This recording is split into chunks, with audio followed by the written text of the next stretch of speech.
Hello, everyone. Welcome to the Bison Postgame Show. This is Jeff Kopak, along with WDUI's Kyle Manuel, and the Forum's Mike McFeely from windy Hancock Stadium. The final NDSU 42, Illinois State 10. A little of Bison of old today. It was. It felt like 2021 all over again. Yep. NDSU's defense held Illinois State to 8 rushing yards, and even if you take the sack yards out there, which I think was about 29, 30 yards, NDSU still held them to less than 40 yards rushing. Really nothing going at all offensively except for one big play from Illinois State. And that's kind of what we wanted to see. I think that's what Bison fans wanted to see after the last couple of games when East Tennessee State and Towson went for more than 200 yards on the ground. There was a mini panic in Fargo the last couple of weeks about the rushing game.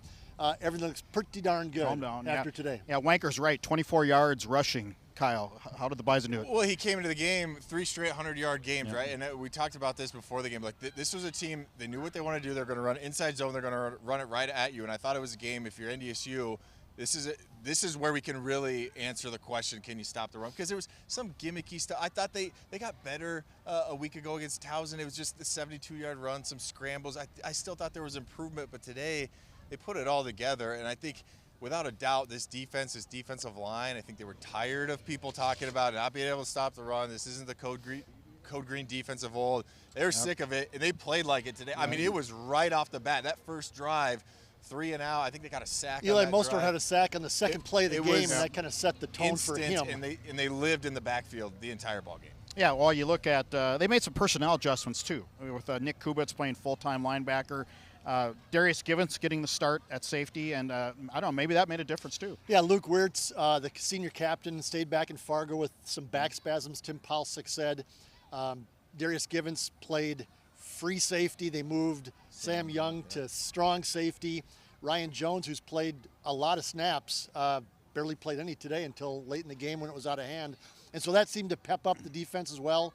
They were getting to the ball quicker. There's the old cliche, they were getting 11 guys to the ball, whereas the last couple weeks we just didn't see that. So personnel changes, maybe some bulletin board material, maybe we're into league play now. All that added up to a pretty darn good defensive performance. Yeah, and I'm not going to say Cam Miller was perfect, but he was pretty perfect today. 20 of 23, had to throw a couple away. He just continues to throw in throw up one of the best seasons to date so far in the FCS. Are we sick of talking about him yet? Because it's just every single game. And look, he deserves it without a doubt. I mean, all the credit goes to him, but it's just ho-hum, I'm going to complete 11, or there was a 13 straight passes. 13 straight first 13. This game, it was 14 or 15 a week ago. He already holds the record. He's 86% completion percentage today.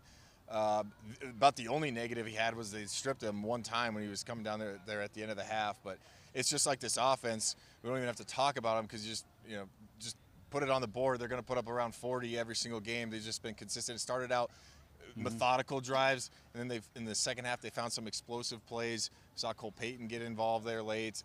The offense is absolutely cruising right now. And I think we saw Payton too get in a little on receiver. Punt team. Yeah, so he downed a punt down at the 9-yard line. So for first. But it's funny, and I've written about this, but coming into the season, I think we all kind of thought the defense was going to be really good, experienced, and we thought, well, there's some questions in offense with the offensive line having 3 new starters. Who was going to be the playmaker? Did they have a running back who could kind of carry the load for them? All of that's been answered. I mean, new offensive coordinator. Right, yeah, that's right. Marty Brown I think, just has a different gear to him than the other Bison running backs. Barika Penn, who's doing great, had a nice touchdown catch today on a little audible or blitz read from Cam Miller. But boy, the offensive line has given Cam time. It's opening holes. Bryce Lance is the man. They got some different weapons. Joe Stuffle had a nice Braylon catch Henderson today. came back. Braylon Henderson came back today. Had a big third down. Big third down. The offense is like no question, and now the defense had some questions we thought, but looked pretty good today. Well, before we go, it's the week is here, UND week. Your thoughts on the matchup?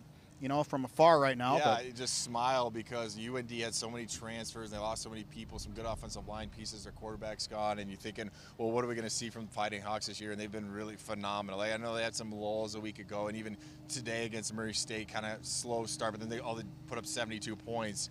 Another team that's going to want to run the football. I don't think it's going to be lost on anyone. What happened a year ago up in the Alaire Center, UND getting their first win in what felt like forever.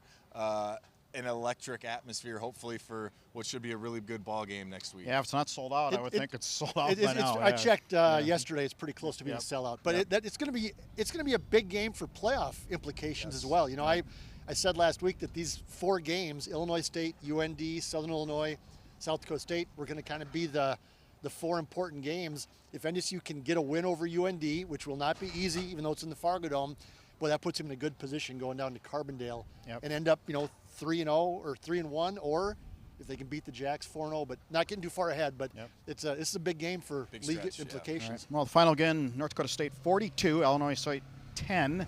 The 13th straight win over the Redbirds. Yeah, how about that? And which is a pretty good program to have 13 in a row. So until next week at the Fargo Dome, this has been the Bison Postgame Show.